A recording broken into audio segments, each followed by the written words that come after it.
તમ સર્વોને પ્રભુ યેશુમાં પ્રેમી સલામ, પ્રભુની સ્તુતિ પ્રશંસા. તમ સર્વોને સવારની પ્રાર્થનાની અંદર સ્વાગત કરીએ છીએ. પ્રભુએ આપણને જીવતા લોકની વચમાં જીવિત રાખ્યા અને ફરીને નવો દિવસ આપણા જીવનની અંદર આપ્યો માટે ઈશ્વર પિતાનો આપણે પુષ્કળ આભાર માનીએ. આવો આપણે એક ટૂંકું વચન દેખીએ. યિર્મયાનું પુસ્તક કાઢીશું અને તેનો 1લો અધ્યાય અને તેની 10મી કલમ આપણે જોશું. ઉખડવા તથા પાડી નાખવા અને વિનાશ કરવા તથા ખંડન કરવા તેમજ બાંધવા તથા રોપવા સારું મેં આજ તને પ્રજાઓ તથા રાજ્યો પર નિમ્ય છે.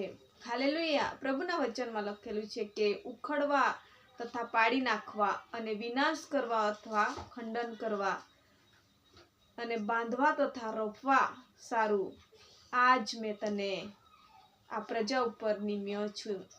ખરેખર આપણા જીવનની અંદર ઘણી એવી પરિસ્થિતિ આવે છે ત્યારે પ્રભુ આપણી સાથે એવી રીતના ઊભા રહે છે અને પ્રભુના વચનમાં લખેલું છે કે બાંધવા અથવા રોપવાને માટે અને પાડવા અથવા ખંડન કરવાને માટે પ્રભુએ આપણને નિમ્યા છે.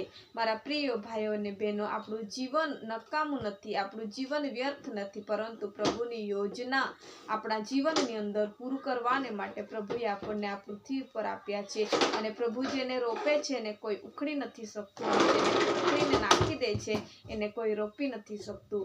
આજ આપણા જીવનને નકામું નથી સમજવાનું, પરંતુ આપણા જીવન એ પ્રભુનું આપેલું એક દાન છે ને એના ઉપયોગી પાત્ર બનવાનું છે.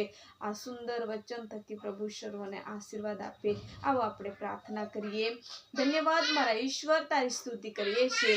જેને તું ઉખડી નાખે છે તેને કોઈ રોપી નથી શકતું, અને જેને તું રોપી દે છે તેને કોઈને ઉખડવાની તાકાત નથી. પ્રભુ રાજા, આજ વચન થકી સર્વને તમે આશીર્વાદિત કર્યા માટે તારી સ્તુતિ કરીએ છીએ. મારા ઈશ્વર, આજ મારી સાથે જોડાયેલા એક ભાઈ બહેનોને માટે પ્રાર્થના કરીએ છીએ. એમના જીવનની અંદર કોઈ પણ પ્રકારનો વિનાશ, કોઈ પણ પ્રકારનું નાશ એમના જીવનની અંદર દુઃખદ જીવન આવ્યું હશે, પરંતુ આજથી તમે એમને રોપો પરમેશ્વર પિતા. આજથી તમે એમને નવીનતામાં રોપો પ્રભુજી, અને એમને તમે નવીનતામાં બાંધો પ્રભુ રાજા. તમારી સેવામાં તમે ઉપયોગી પાત્રો બનાવો. એમના ઘરની અંદર તમે આશીર્વાદ આપો. હરેક કાર્યમાં તમે સફળ કરો. આખો રાત્રભરી સંભાળ્યા તેવી રીતના આખો દિવસ ભરી તમે સંભાળો.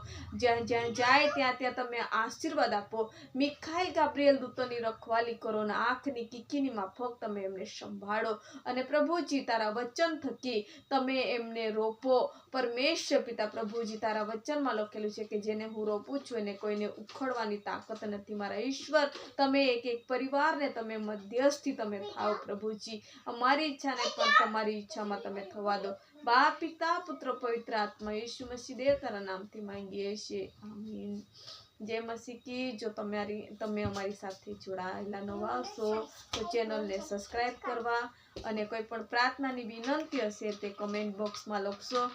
સર્વ તમારા માટે પ્રાર્થના કરીએ છીએ.